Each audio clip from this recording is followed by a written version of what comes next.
Thank you so much for joining us for this video-only version of the sermon from Champlain United Methodist Church from August 18th, 2014. I'm Pastor Cullen Tanner. I use he, him pronouns, and I want to thank you for viewing with us today. We had a little technical difficulty on Sunday, and so now, for those of you who missed it, we are going to jump into part 3 of my series called The Power of And, where we're talking about how there are, throughout the life of faith, there are so many different dynamics that seem to be opposing forces. But when we hold them together in that tension, we actually grow because of it and we deepen in our faith. And today we're going to talk about that connection between generosity and gratitude. And I know that what some of you already might be thinking is that I'm going to be talking about money the whole time. And I know that lots of people have been turned off by church because sometimes it can seem like we're always begging for handouts and making big promises about how God's going to bless you if you give a lot of money to your church. And I want to let you know that my understanding of God is so far away from the picture that this kind of spirituality paints. So that's why I'm going to start as far away from that perspective on generosity as possible. We're going to talk about the kind of generosity anyone can give, no matter how much money they may or may not have. Do you know anyone who's truly generous with their attention? Someone who gives you their time when you've got their focus, you've really, really got it. And maybe you don't usually think of that as a form of generosity, but it really is. I mean, what could be more giving than when someone offers their personal, actual presence? And I'm wondering if you have that person in your life. I hope you do. That person who's able to take the focus off themselves when they're with you and turn the camera of their soul and point it squarely at you. Maybe you are that person for a whole bunch of people in your life. That's beautiful, but you still need someone who's going to offer that to you as well. Maybe you're like me and you're married to that person. Maybe you have a therapist who is that person for you, and that's an awesome choice, to have someone whose job it is to listen. And you know you can unburden yourself with anything that's going on. I want you to think of that kind of person who's truly generous with their attention. And I want you to ask yourself, what does it benefit them to give you their attention in that way? What are they getting out of this? Because they aren't getting heard like you're getting heard. They aren't getting anything tangible out of it. Or are they? I'd say that most people with a really generous spirit would say that they absolutely do get something in return when they give of their hearts and their attentions in these kinds of ways. They receive a deep sense of connection, warm feelings from being helpful, and even a sense of gratitude that they were able to give their attention so freely. And I'd say that's true of every kind of generosity that there is. The more we give, the more we receive. And even when you're giving of your physical possessions, there's a reciprocal receiving that happens when you give, though it's rarely a tangible kind of receiving. When we give what we have, whether it's our time, or our attention, our finances, the things we likely get out of it are a sense of gratitude. Gratification for doing something worthwhile for someone who needs it in a deeper connection. We get a deeper connection to the divine because of it, as we unburden ourselves of our possessions. There's actually an ancient Christian tradition of loosening our grip on our possessions, the things of this world, so that we can attain a greater grasp of our spirituality. It's why monks will make a vow of poverty. It's why people give things up for Lent, not just because it's tradition, but because over the centuries, followers of Jesus have come to discover that it works. When you're able to take your eyes off your own plenty, you're able to see the spiritual wealth that's all around you a little more clearly. And generosity is just one of those practices that pulls our focus away from ourselves so that we can focus more intently on God. And when we are able to give generously from what we have a deeper sense of gratitude as well. We breathe in gratitude and breathe out generosity. And if you need any evidence of this, just think about some of the wealthiest people in our world today. Do they seem happy to you? That's not the impression I get. And I think it's because they're suffocating on their own wealth.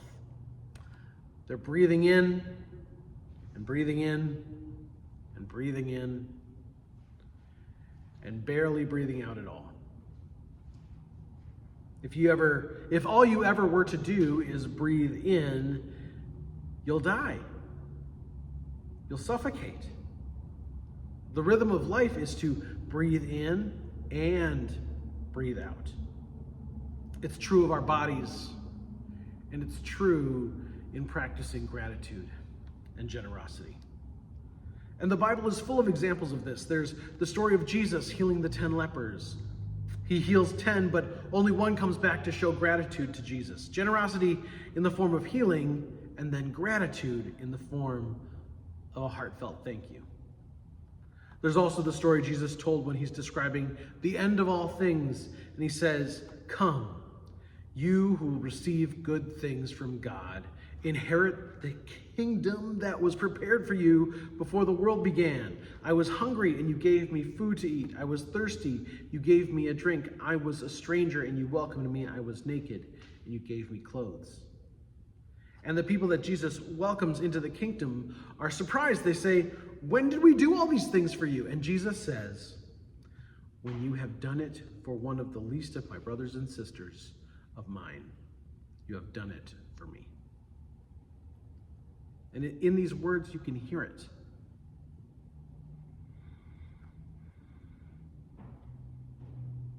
The generosity and the gratitude, the breathing in and the breathing out. God's children living in gratitude by giving to those in need. And the cycle of divine giving and gratitude goes on into eternity in God's eternal kingdom of love. This morning's scripture is a little different. It's from 1 Corinthians, and it's giving us some interesting insights into the dynamic between giving and generosity. The scripture reading we heard from 1 Corinthians 9 starts this way, starting at verse 10. "The one who provides seed for the planter and bread for food will also supply and enlarge your store of seed and increase your harvest of justice. You will be made rich in every way for your generosity, for which we give thanks to God." This scripture frames God as the ultimate generous friend. God provides seed for the planter, God provides bread, but the part I really want to focus on starts where it says, "You will be made rich in every way for your generosity, for which we give thanks to God." Now, I gotta wonder, what does it mean to be rich in every way? So there are some that would say this has to mean you'll become both spiritually rich and monetarily rich. But that doesn't really make sense if you think about it for even a moment. The author of these words is almost certainly the Apostle Paul, who famously left his comfortable life as a Pharisee to become a traveling preacher in the early Jesus movement. He relied on the contributions of others to care for his needs, and it didn't take long for him to get arrested by Rome because of it. And after which, most of his ministry was done under house arrest, in a prison cell, surviving on rations and whatever his friends could bring him. And from that Roman prison, do you think Paul cared much about what tax bracket other Christians found themselves in? Do you think he was riding out his jail term just hoping for that big payday from heaven? Of course not. When you're a political prisoner of the Roman Empire, things are going to end for you pretty badly. And Paul knew that. So when we read, "You will be rich in every way," we have to hold that original context in our minds. It's much more likely, actually, that Paul is saying, you'll be rich in every way that matters. For him, that means enough money to get by, but a spiritual wealth that overflows with abundance. Over a decade ago, when I was in youth ministry, there was a chilly afternoon, and I was the only one working in the church office. And I was just working away on paperwork, writing emails, when a woman walked in from the cold. She didn't speak much English at all, but from what I could tell, she was asking for a coat.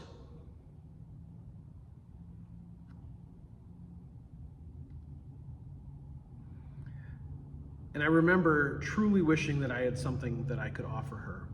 But even though we had a little emergency food pantry on hand, we didn't have anything to help clothe someone in the middle of their first Minnesota winter. To the best of my ability, I communicated that we didn't have anything to offer her and sent her back into the cold, wishing that I could have done more. About an hour later, I was packing up to leave, and I threw my computer and my stuff in my bag and walked out to the coat rack to grab my jacket. And you'll never guess what I found there. Not only the jacket that I wore to church that morning, but also the jacket I'd worn to church the day before and forgotten to take home. And I'm understating it when I say my heart in that moment just sank. Not only did I not think about my extra jacket that I could have given her, but I realized that that didn't even really matter. The mere fact that I had a warm coat, plus a warm office, plus a warm car to drive home to, plus a warm home and a warm bed to sleep in, meant that I missed the calling of that moment. I was there. I had what I needed, and I missed it. And I don't know what happened to that woman. There's nothing I can do to go back and change history. I can't correct that missed opportunity, but what I can do is I can be ready for the next opportunity to give, the next opportunity to be generous. Because not only did I miss out on my chance to be generous, I deprived someone else of the opportunity to experience holy gratitude. I was blind to the way that Jesus had shown up in my midst. Lord, when did we see you hungry or thirsty or a stranger or naked and didn't do anything to help you? I assure you, when you haven't done it for the least of these, you haven't done it for me. Now, does this mean that we should be so generous that we put ourselves into a precarious economic situation? Should we give ourselves into poverty? Of course not. Does this mean we should give recklessly and not focus on systems that help people out of these cycles of poverty? Also, no. But we need to be constantly aware of the dynamic of gratitude and generosity, how they work together, just like breathing in and breathing out. We live in a society that not only tolerates breathing in and in and in, but applauds it, right? They say it's a dog-eat-dog world, but that just depends on what dogs you're hanging out with. There is a better way to live. And I want to challenge you to live in that breathe in, breathe out rhythm that God created us for. To be generous with our time, our energy, our hearts, and yes, even our finances. Because who knows what new spiritual depth and peace you will find when you discover the sacred flow of breathing in and breathing out, generosity and gratitude.